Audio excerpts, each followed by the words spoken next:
it's time to look at the career of a former fighter, a kid who had a lot to live up to because of his father's fame. His dad was the undisputed middleweight champion of the world, Alan Minter. His son's name, Ross Minter. Now, Ross was a decent pro with 17 wins in 22 fights, and some quality fights in there too, by the way. Anyway, Ross is working back in the boxing business. He's come up with a league for fighters. It's somewhere between being a professional and being an amateur. Now, I spoke to Ross earlier, and I started by asking him when he came up with the idea. It was about a year and a half ago. I was training Alan in boxing, and Alan said, "Oh, you know, I'd really like to box on a show and get involved with boxing." Alan's now 28 years old, and he's no, he's not. I'm 40 nearly. He's nearly 40. But that's well, you trained him. Look how young he looks. Yeah. I wasn't even questioning it. He looks fantastic.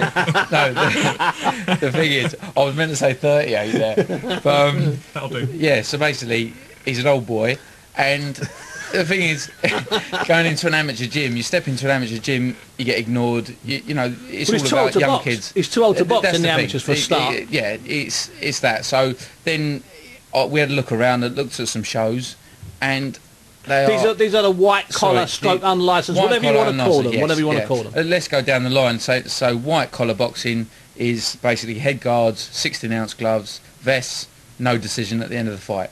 So unlicensed is a total different kettle of fish. Basically, what we had seen is boys are being thrown in different weights, different categories, different. You'd have one fighter that's had 5 fights, 6 fights, maybe more, for the other fella's first fight. Yeah. What's that all So about? mismatches. Total mismatches. So we said, well, look, let's sort something out. We get you on the show. You Find a can middle fight ground. Are we talking about? 100%. Yeah. You know, you can't go amateur. Okay, you obviously can't go professional. It's your first ever fight. You don't want to go unlicensed and get beat up, and you don't know who you're fighting.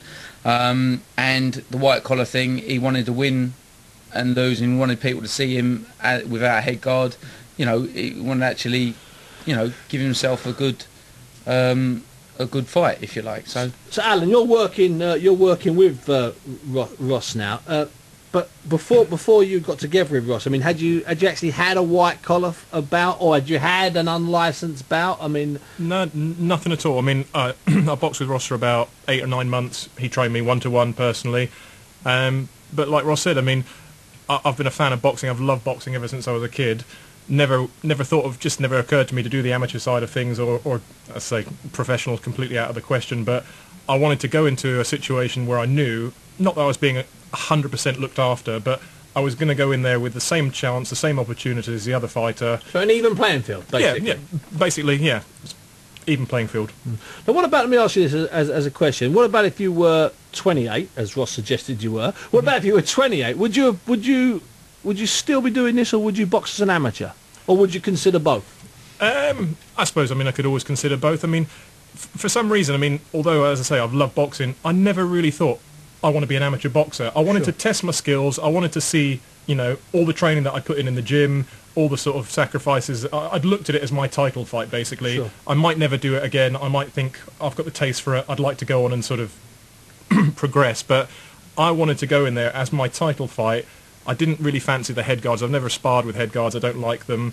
But I wanted to sort of test basically what I'd learnt, and know that I wasn't going to be thrown in with somebody who was going to rip my head off. Yeah, and who was working maybe with a promoter that sold more tickets than you with a soft touch, because that's what's happening increasingly, not just on the unlicensed, that's increasingly happening on the white collar. Or what passes, I'm using white collar here in speech marks, because there's an awful lot of different types of white collar boxing. Traditionally, Ross, it was guys that were older than Alan, older than me, if that seems possible, who were like were like accountants or lawyers or even doctors, and that was the original white collar 12 or so years ago. For businessmen, it's been blurred a bit recently. Oh, massively, yeah. And I think it's changed the face of white collar. So you call it a league? I mean, do you have a league? Do you have? Are there clubs? Do clubs join the Queensbury Boxing League? Basically, what we're doing here. Obviously, we've only been running a year and a half. All like when I said I wanted to get Alan a fight, this ain't how I thought. Right, let's go around some gyms, find some fighters, and again, what I do the matchmaking. I go around every gym. I know every fighter individually, So personally. everyone that's on your league, you've seen Every fighter on the league. So basically, we have a list of all the different weights, and it's all shown. Each fighter they fight, and then they go up the league, and then they fight for basically as a Queensbury title. Later on, which is like a novice type title. Sure. Sorry, go on. Well, what distance are they boxing at? 3 2-minute rounds. All 3 2-minute rounds, minute break. Yeah, they're all 3 2-minute rounds, minute break. We've got the title fights, which are 5 2-minute rounds, Sure. which we've brought titles into it. They're at a low level at the moment, but obviously as time goes on, it's going to get bigger, and you're going to get a very good standard of boxer on these. So, I've actually had ex-pros wanting to box on this. But you can't do that unless they fight another ex-pro. Exactly. Could they do that? Could it work that way? That's what we're looking at. We're looking at a few ex-pros. And do you have an age limit as such, or we don't? We're over 18, and the thing is, I've seen fighters that are sort of around 45, 48 years old. That's about the limit sort of thing. Yeah. I've had a couple of them fighting on the bill, and they've been absolutely superb, Sure. proper. But I've seen another couple of 48-year-olds that I wouldn't take them on. But it's basically being a little bit careful with the, obviously on the medical grounds, and just looking at their fitness levels and this, that and the other. And like I say, I go round and actually watch these people individually. They cannot be mismatched. Yeah. It's that obviously everything happens. Everyone's different on the night. So you'd never get a job in Latvia bringing in heavyweights to this country and get bashed up, because they can only be mismatched. That's part of the charter. If you're a Latvian heavyweight, you sign a deal that says, I will go to England and I will get knocked out. I will be 6 stone overweight. I will be hopeless. No, you have to do it. It's part of law in Latvian boxing. Let me ask you this, Ross. I'll come back to you in a second. Let me ask you this, Ross. If a boxer signs up with you, agrees to your terms and conditions or whatever, does he solely become a Queensbury boxer? We haven't actually achieved that as we speak, because again, there are lots of unlicensed shows out there. But what I will say is, every single fight that we've had fighting on our card, they've gone, do you know what, I don't want to fight on another show. I want you. 100%, because we do the proper medicals in the afternoon of the show. We do a proper weigh-in at 1:30 in the afternoon, which is like a professional weigh-in. It's an open weigh-in, called up, it's filmed. It's the fighters are given like protein stuff to take away with them. It's actually, we've got some big sponsors on board, and they are looked after. A fighter is looked after. And what about on the night medical? You've got the same provisions as the British Boxing Board of Control as such? Everything's done right. We've basically got 2 paramedics, a doctor ringside, which is exactly the same as the amateur, going down the amateur route. And obviously the medical in the afternoon, we actually give a higher medical than amateur and professional, just because this is, it's an individual medical, and these boys have got to be tested out right. Now, Ross, because you're boxing up until 2008, you're high profile. Have you spoken to the Board of Control, or have they spoken to you? Do you have any dialogue, or do you need any dialogue with them? I mean, it's first of all, let me explain to listeners that the British Boxing Board of Control is a self-elected, self-governing body. So even the concept of unlicensed, it's not really unlicensed. It just means it's taking place outside of the British Boxing Board of Control's legislation and power base. So have you spoken to the board, or is there a need for you to even speak to them? I think at the moment the need isn't there, because a lot of people, there's all these shows going on, but it's something that I really want to do, and I want to actually create, because what people probably don't know is you've got this unlicensed body, loads of different shows going on, not run very well, dangerous.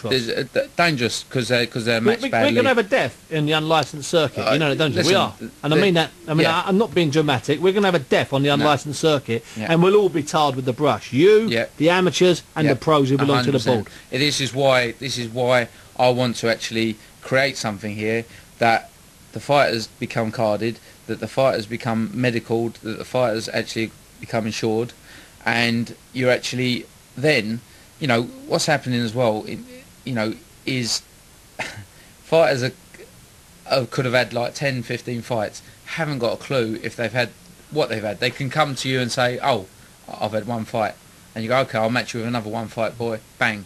The other one fight boy gets knocked out because he's genuine one fight boy. Yeah. So, and this is again why I go and see these people. You know, you take them on pads, you see them spar. You cannot, you know, hide that. Do you know what I mean? Your experience. You know, straight away I see someone just moving about shadowboxing, I know if they've had experience or not. And this is what's happened actually about a month ago. I got a call. Oh, we've got a 12 stone boy here, novice, never done anything. Can you put him on your show? Yeah, of course. I'll come and have a look at him. And they go, "Oh, do you normally then?" I said, "Yeah, that's what we do." "Oh, right, okay." We've had fighters going on other shows that don't, you know, they just do it over a phone call. I said, "No, this is what we do. We do it properly." So I went and saw this boy, and I'll tell you now, Steve, watching him, you'd think he'd had probably 10, 12 fights, easy. The movement, in and out. Yeah. You know, so I said straight to the trainer, I said, "Look, he's fought before." "No, he hasn't." I said, "Well, he has, to me, I can see, you know, if you want him to fight, he will not be going in with a novice boy. You know, he'll be going in with someone that I see that same meets kind his of standard. 100%. And that's the thing where, you know, these other shows and these other, you know, like you say, there's going to be an injury. That there is grounds for that to happen. But on ours, you know, we're taking up like I'd like to say is through my experience in amateur and pro, I'm taking all the bad and just keeping the good. You know what I mean? And adding out the worst parts. 100%. Yeah.